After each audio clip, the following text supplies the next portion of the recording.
Mummy. Good morning बच्चों। विपणन प्रबंध के महत्व समाज के लिए, इसमें हम आज पढ़ेंगे रूढ़ियों एवं कुरीतियों से मुक्ति। इसमें कुछ पॉइंट्स तो आप पहले पढ़ भी चुके हैं। आज हम इसमें रूढ़ियों और कुरीतियों से क्या मतलब किस तरह से मुक्ति मिलती है, ये रूढ़ियों और कुरीतियां है क्या, इनके बारे में अध्ययन करें। तो देखिए, रूढ़ियों और कुरीतियों से अभिप्राय किसी प्रकार से बाबा या महात्मा लोगों के द्वारा ये इस तरह से जो कुरीतियां होती हैं, रूढ़िवाद होती है, वो हम यहाँ पर नहीं ले रहे हैं, बल्कि बाजार में जो कुरीतियां फैली हुई है, जैसे भ्रष्टाचार की हम कहें, या हम कहें कि मिलावट, चोर बाजारी, जमाखोरी या भ्रामक विज्ञापन जैसी जो कुरीतियां हैं, इनसे मुक्ति प्राप्त होती है। इसके द्वारा, विपणन प्रबंध के द्वारा।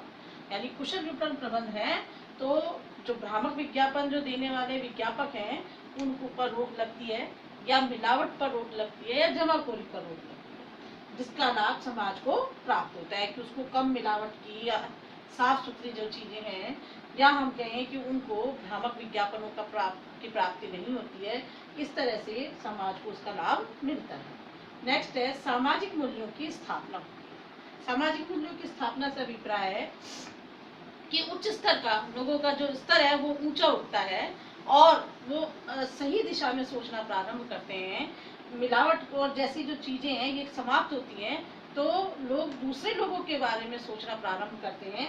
यहाँ पर हमने बात की थी कि जो विपणन प्रबंध है, विपणन प्रबंध क्या कर रहा है, ग्राहक की संतुष्टि के विषय में विचार कर रहा है। एक नई विचारधारा, एक नई अपने आप में बात है कि व्यवसायी ग्राहक को आधार बना करके और फिर काम कर रहा है, उसको संतुष्टि प्रदान करने का काम करता है।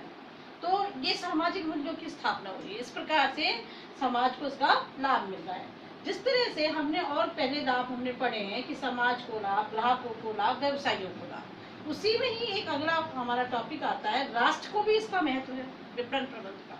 तो राष्ट्र को क्या महत्व है, राष्ट्रीय साधनों का सदुपयोग होता है।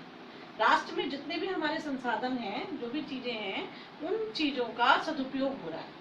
कैसे सदुपयोग हो रहा है कि यथा स्थान, यथा समय वस्तुओं को उपलब्ध कराया जा रहा है ना, और उनको बना करके, मतलब जितने भी हमारे आसपास में जो भी कुछ हमारे वातावरण में जो चीजें हमको उपलब्ध हैं, व्यवसायियों को, उनका वो उपयोग करके क्या कर रहे हैं, लोगों तक वस्तुओं को उनकी आवश्यकता के अनुसार उपलब्ध कराने का प्रयास किया जा रहा है।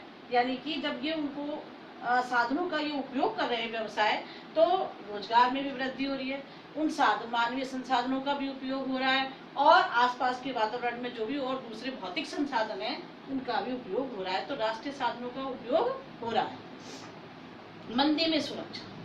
मंदी में किस तरह से सुरक्षा प्राप्त हो रही है कि जो मंदी काल में ये मांग और पूर्ति में बैलेंस बनाने का कार्य विपणन प्रबंध करता है। क्योंकि मंदी काल में सबसे बड़ी समस्या आती है मांग की कमी का होना, आपूर्ति का अधिक हो जाना और मांग का कम हो जाना। तो ऐसी स्थिति में व्यवसाय जो है वो ठप हो जाते हैं, है ना, वो आर्थिक रूप से कमजोर होने लगते हैं। तो ये मांग और पूर्ति में बैलेंस बनाने में विपणन प्रबंध की एक महत्वपूर्ण भूमिका होती है। इस तरह से विपणन प्रबंध जो है राष्ट्र के लिए भी महत्वपूर्ण भूमिका निर्वाह करता है।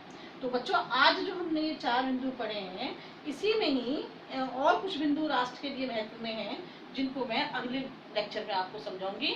थैंक यू बच्चों, गुड बाय।